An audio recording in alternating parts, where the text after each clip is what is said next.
How did a meeting held in the heart of Europe determine the fate of an entire continent? Immediately. Draw the line straight through the center. This is the story of how in 1884, 14 European powers gathered behind closed doors and carved up Africa, drawing borders that would ignite decades of conflict, exploitation, and change. To the new territories.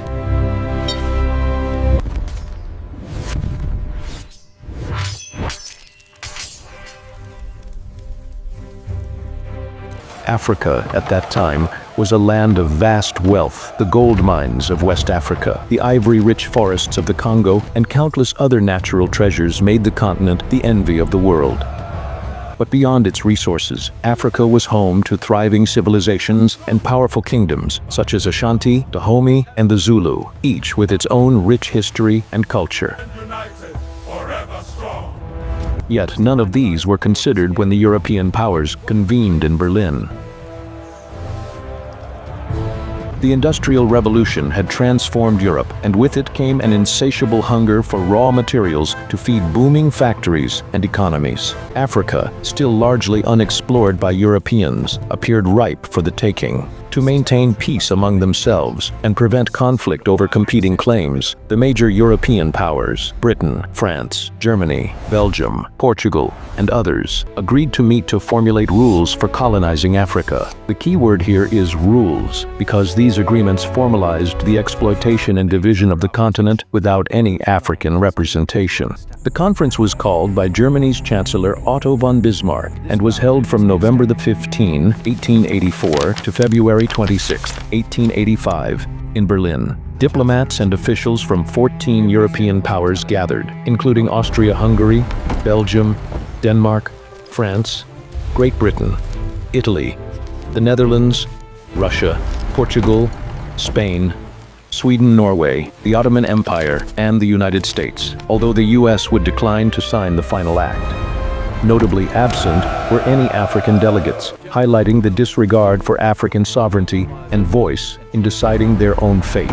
The conference began under the guise of humanitarian goals, including the suppression of the slave trade and civilizing indigenous peoples, but these were largely window dressing. Behind closed doors, the true business was divvying up the vast African continent. The delegates used massive maps depicting Africa, spreading across walls in the conference room. What followed was a brutal negotiation over land, resources, and strategic advantages. King Leopold II of Belgium played one of the most significant roles. He sought personal control over the Congo Basin, a region rich in ivory and rubber. Posing as a philanthropic venture, his International African Association claimed to be dedicated to humanitarian and scientific endeavors. However, Leopold's ambitions were purely exploitative. The conference legitimized his claim to the Congo Free State, granting him private ownership over an area almost 30 times larger than Belgium itself. France pressingly asserted its claims in West Africa and Central Africa, eager to control trade routes and territories stretching along the Niger River. Britain aimed to consolidate its vast empire, which included Egypt and South Africa, and sought to expand across East Africa and westward across the continent. Germany, a late entrant to the colonial scene, secured territories like Cameroon, Togoland, modern-day Togo, and Ghana, and parts of East Africa. Portugal sought to connect its colonial holdings in Angola and Mozambique through the interior, though its ambitions were curtailed by British opposition. What the conference formalized was a system based on the principle of effective occupation. European powers could no longer claim territories merely by planting flags or shouting claims. Instead, to have recognized sovereignty, a power had to demonstrate actual administration, establish control, maintain order, collect taxes, and suppress resistance.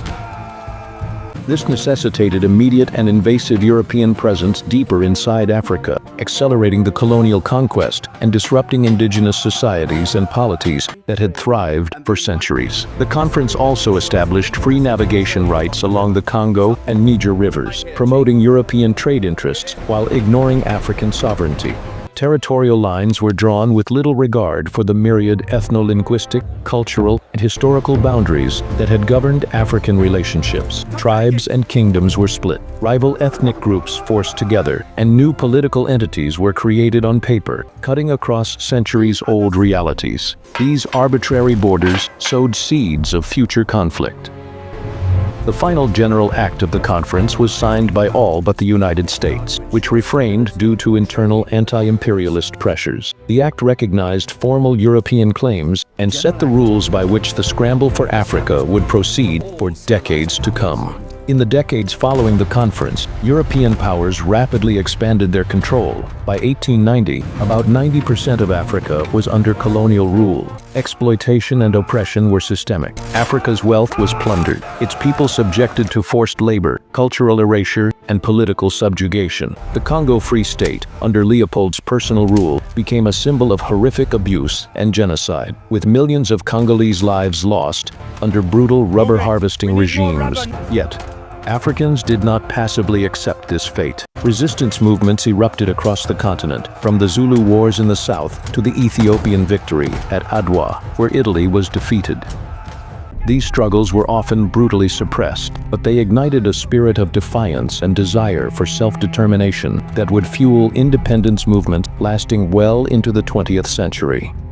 The road to independence was long and hard. The early 20th century saw growing resistance to colonial rule. By mid-century, these resistance movements gained momentum as African leaders and activists pushed back against the colonial powers. Key figures like Kwame Nkrumah in Ghana, Jomo Kenyatta in Kenya, and Patrice Lumumba in the Congo became symbols of the struggle for freedom. After World War II, European powers, weakened by the war and facing increasing pressure from both within and abroad, began to relinquish control over their African colonies.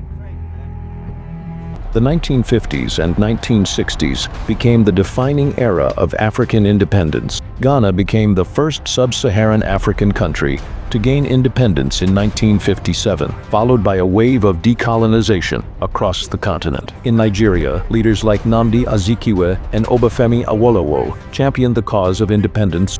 Nigeria eventually gained its independence from Britain on October 1, 1960, becoming a sovereign nation. By the early 1960s, more than 30 African nations had achieved independence, marking the beginning of the end for European colonial rule in Africa.